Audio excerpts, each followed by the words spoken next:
Entonces, la era dorada de la inteligencia artificial comienza con su nacimiento oficial en 1956, donde se aprueba el nombre de inteligencia artificial para esta área en la conferencia de Dartmouth, y ya veíamos que estaban participando precisamente los del grupo de Newell, Shaw, Simon, Shannon y otros nombres que veremos más adelante. Entonces aquí aparecen Chomsky y McCarthy. En 1957, Chomsky escribe Estructuras sintácticas. Desde aquí vemos que él está preocupado por la parte de los lenguajes, tanto en manera formal como el análisis también del lenguaje natural. Newell, Shaw y Simon crean GPS, que es el solucionador general de problemas. Bueno, otra vez regresamos, 1957, 1954, 1930. Bueno, aunque Gödel aquí ya había dicho que no se podía, todavía tenemos en 1957 un intento por programar un solucionador general de problemas. Era bastante ambicioso. Realmente, pues sí es un buen antecedente para los sistemas expertos, pero empezaron a surgir problemas como las explosiones combinatorias, que resulta que tratar de resolver los problemas mediante técnicas de búsquedas que veremos más adelante, formales, pues rápidamente nos dan espacios donde estamos tratando de encontrar una aguja en un pajar, básicamente. Entonces empiezan, bueno, al principio tienen muchos éxitos con problemas sencillos, pero conforme se empiezan a complicar más las cosas, bueno, resulta que estos programas ya empezarían a requerir cosas como el tiempo de la edad del universo, tal vez un poco más, el número de datos que hay en el sistema solar para poder construir la computadora, almacenar la información procesada. Entonces, bueno, aunque en esta época teníamos estos nombres bastante ambiciosos, en la práctica ya se sabe que la parte de general no funciona exactamente así. Bien, en 1958, McCarthy, otro de los fundadores, introduce el lenguaje Lisp, que a la fecha sigue vivo, para procesamiento simbólico de la información. Aquí un dato muy interesante acerca de Lisp es que, como se estaba pensando en computadoras que pudieran aprender y evolucionar, se quería un lenguaje donde la computadora pudiera crear sus propios programas y después ejecutarlos ya como parte de sí misma. Entonces se trataba de hacer programas que pudieran hacer programas y ejecutarlos inmediatamente. Entonces el lenguaje Lisp fue diseñado como listas de símbolos. De ahí precisamente su nombre, List Symbol Processing. Básicamente un programa es una lista de átomos y de listas, definido de manera recursiva. Y cada vez que queremos agregar un nuevo elemento, pues lo que tenemos que hacer es agregar un elemento a una lista. Puede ser un átomo o puede ser otra lista, donde las listas pueden representar datos o pueden representar programas, y por lo mismo, pues los programas se ven exactamente iguales que los datos y pueden ser ellos mismos datos para otro programa. Entonces tenemos estas computadoras que están tratando de programarse a sí mismas, y para eso están utilizando este lenguaje. A la fecha se sigue utilizando, sigue siendo de interés para inteligencia artificial, aunque, bueno, necesitan estar acostumbrados a tener paréntesis anidados dentro de paréntesis y honestamente a que todo el programa se vea idéntico a los datos. Lo intenté una vez en la maestría, desde entonces decidí que no me gustaba, me pasé a Python. Python no tiene exactamente la misma filosofía que Lisp, pero también tiene bastante flexibilidad. También nos permite crear scripts en tiempo de ejecución y ejecutarlos, cargarlos dinámicamente. También se ha llegado a hacer este tipo de programación con C. Hay programas que generan programas, los mandan a compilar y después los cargan. Entonces, bueno, actualmente existen varias formas de sacarle la vuelta al asunto. Sin embargo, bueno, este lenguaje además de todo es un lenguaje funcional, sigue un paradigma y una forma de programar que estaban pensadas especialmente para la inteligencia artificial. Entonces, bueno, ya algunos conocerán algunas de sus ramas como Scheme. Entonces, si algún día lo quieren probar para inteligencia artificial, bueno, verán que aún hay algunos sistemas que están funcionando así. En 1959, Rosenblatt introduce el perceptrón. Estamos hablando precisamente de la base para las redes neuronales, pero lo único que puede hacer es separar datos de forma lineal, es decir, podemos tener datos en cualquier hiperespacio y lo que los tiene que separar es un plano, ¿no? Y básicamente lo que nos devuelve es un sí y un no. La idea original es que se tenían que combinar varios de estos, pero bueno, durante un tiempo como que a varios se les olvidó. Se desarrollaron aplicaciones para los perceptrones solitos. Vieron que servían para muchas cosas, pero después se van a dar cuenta de que el perceptrón solito realmente no tenía un poder de cómputo tan grande. Bien. Luego en 1963 aparece el problema, dentro del problema de la representación del conocimiento, aún tratando de ver cómo vamos a representar estas estructuras donde queda guardado el conocimiento. Bueno, Killian desarrolla las redes semánticas como modelo de representación. Y curiosamente este diagrama que estamos viendo aquí lo tomé de internet y les estoy poniendo aquí la referencia para los que estén interesados. Realmente lo quise dejar porque no está tomado de una página necesariamente de ciencias de la computación, o bueno, está aplicado a un dominio ya muy concreto. Están hablando de inversiones de alto riesgo, bajo riesgo, relaciones de tipo por ejemplo, un producto financiero es un tipo de inversión, pero también vemos aquí relaciones bastante generales como puede ser.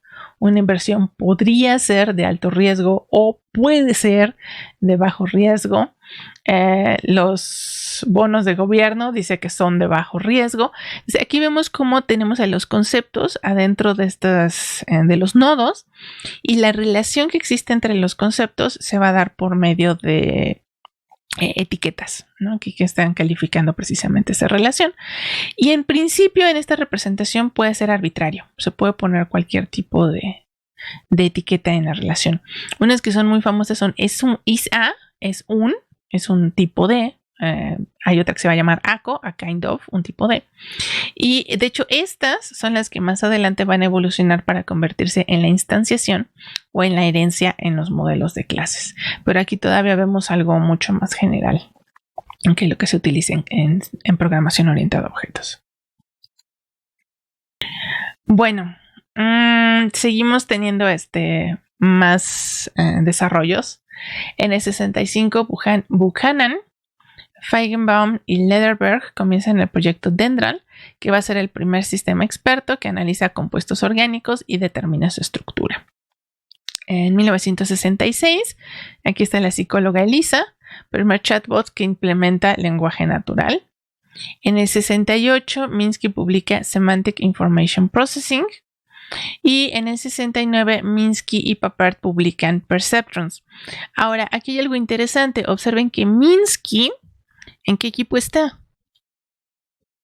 Minsky está aquí. Está en el equipo de la inteligencia artificial simbólica. Entonces, ¿por qué está publicando un artículo que habla de perceptrones? Bueno, resulta que en este artículo él realiza una fuerte crítica a los perceptrones que habíamos visto nacer por acá, en 59. Entonces, en el 68, él analiza cuál es la capacidad de aprendizaje de los perceptrones y demuestra que no pueden resolver algo tan sencillo como una compuerta XOR. Precisamente porque no son linealmente separables.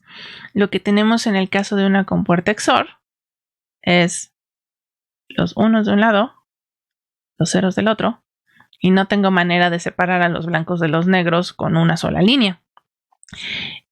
Que al final de cuentas es lo único que puede hacer un perceptrón. Un perceptrón solamente puede producir una línea.